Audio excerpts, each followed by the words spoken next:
आपको एक सिचुएशन दे रही हूँ। मान लीजिए सेल्फ रिस्पेक्ट एक कांच का पीस है और आप उस कांच के पीस को लेकर निरंतर अपने घर में, अपने ऑफिस में या फिर कहीं भी, आप जहाँ भी जाती हैं, कहीं भी रहती हैं, उस कांच के पीस को आप लेकर के अपने सारे काम कर रही हैं। और कभी ऐसा होता है कि कोई अपने तीखे शब्दों से उस कांच के पीस पे वार करता है, यानी आपके सेल्फ रिस्पेक्ट पे कुछ बोलता है जो आपको चुभ जाता है। वो तीखे शब्द आपको अंदर तक चुभ जाते हैं। तो आप उस सिचुएशन में क्या करेंगी? आप इस बात को सोचिए कि आप तब क्या करेंगी। क्या आप उस कांच के पीस को फिर से जोड़ सकती हैं? ये आपको सोचना है। नमस्कार, मैं अनामिका अपने चैनल पे आपका स्वागत करती हूँ और आज हम बात करेंगे कि सेल्फ रिस्पेक्ट क्यों ज़रूरी है। अक्सर महिलाएं अपने घर के सुख शांति को बनाए रखने के लिए अपनी सहन शक्ति को बढ़ाती जाती हैं और वो धीरे धीरे सब कुछ सहने लगती हैं। वो ये भूल जाती हैं कि अपनी सेल्फ रिस्पेक्ट को किस प्रकार बचाए रखना है। वो धीरे धीरे सेल्फ रिस्पेक्ट को ही भूलने लगती हैं और ये फिर उनकी एक आदत बन जाती है। इस विषय में मैं आपको 2 एग्जाम्पल बताऊंगी जिसको आप सुन करके आप समझेंगे कि ऐसा क्यों हुआ कि वो महिला सेल्फ रिस्पेक्ट को भूल गई। मेरे पड़ोस में एक लड़की की नई नई शादी हुई और जब वो ससुराल पहुंची तो शुरू में तो सब कुछ ठीक ठाक चला, बहुत अच्छा रहा। लेकिन धीरे धीरे उसके ससुराल वाले हर छोटी छोटी बात पे उससे कुछ भी बोल देते, उसे डांट के बोल देते या तीखे शब्दों में बात करते। लेकिन उसने सोचा कि चलो सब लोग बड़े हैं, क्या हुआ, अपने ही घर के तो हैं। उसने कभी कुछ नहीं कहा और एकदम नॉर्मल उस चीज़ को लिया और आराम से अपना काम करती थी, सबको खुश रखती थी। धीरे धीरे समय बीतने लगा और उसके बच्चे हो गए, बच्चे थोड़े बड़े भी हो गए।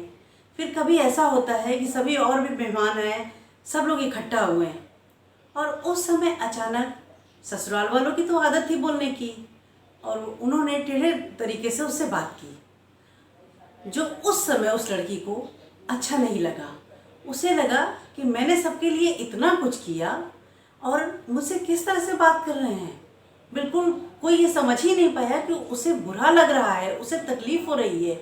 उन लोगों की तो आदत पड़ गई थी बोलने की और वो इस चीज़ को झेल नहीं पाई।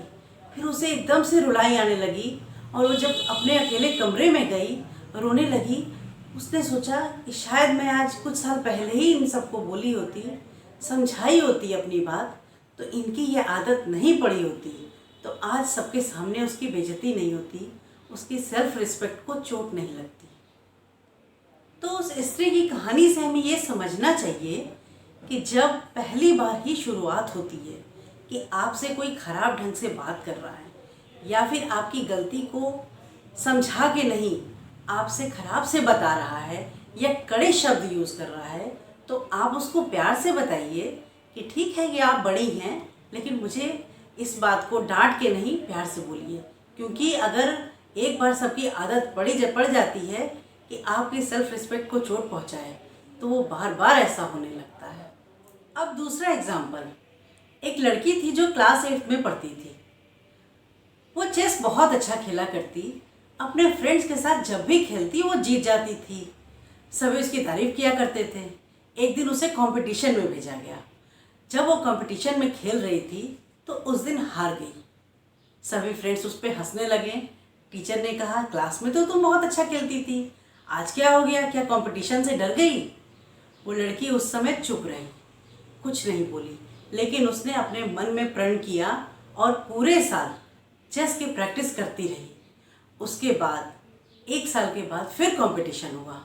जब वो उस कंपटीशन में गई तो उस दिन वो फर्स्ट आई और इस तरह जिन लोगों ने उसे हंसे थे, जो उसको बोले थे, उन्हीं लोगों ने उसकी तालियों से स्वागत किया और उस दिन उस लड़की ने अपना सेल्फ रिस्पेक्ट अपनी नज़रों में ही नहीं, सबकी नज़रों में बढ़ा लिया। तो इस बात से हम ये समझते हैं कि आपकी सेल्फ रिस्पेक्ट खुद आपके ही हाथों में है। हम चाहें तो इसे बढ़ा भी सकते हैं या फिर इसे खो भी सकते हैं। अब सेल्फ रिस्पेक्ट को बनाए रखने के लिए आपको कुछ बातों का ध्यान रखना होगा। जैसे कि जब दो लोग बात कर रहे हो ना, तो उन बातों को सुनिए, समझिए और फिर बीच में बोलिए। ये नहीं कि कोई भी कहीं बोल रहा है और आप फट से जा कर के अपनी बात बोलने लगे, उससे भी आपकी सेल्फ रिस्पेक्ट कम होती है। अब दूसरी बात, आप खुद को सम्मान दीजिए। जब आप अपनी इज्जत खुद करते हैं तभी आपको कोई दूसरा सम्मान देता है। और इसके अलावा आप जो भी काम करती हैं, घर में, बाहर में, कहीं भी, उसको पूरे परफेक्शन से करिए। कोशिश करिए आपका काम परफेक्ट हो, ताकि आपको कोई कभी ऐसे ही बोल के ना निकल जाए। इस बात का ध्यान रखना भी ज़रूरी है। मैं ये नहीं कह रही हूँ कि सेल्फ रिस्पेक्ट को बनाए रखने के लिए आप लड़ाई करना शुरू कर दें। मेरा कहने का मतलब सिर्फ ये है कि आप सेल्फ रिस्पेक्ट को बनाए रखने के लिए जब आपसे कोई ख़राब से बात करता है तो आप उसे प्यार से समझाइए कि आपको जो कहना है मुझसे अच्छे से बोलिए, ये नहीं कि मेरी बेइज्जती करके आप मुझसे बात करिए। तो बस जब आप उसको इतना समझाएंगी तो आप वो खुद समझ जाएंगे कि आप अपनी खुद की इज्जत करती हैं, आप अपनी वैल्यू समझती हैं। अगर आपने मेरा चैनल अभी तक सब्सक्राइब नहीं किया है तो जल्दी से उसको सब्सक्राइब करें और अपनी सेल्फ रिस्पेक्ट को बनाए रखें। धन्यवाद।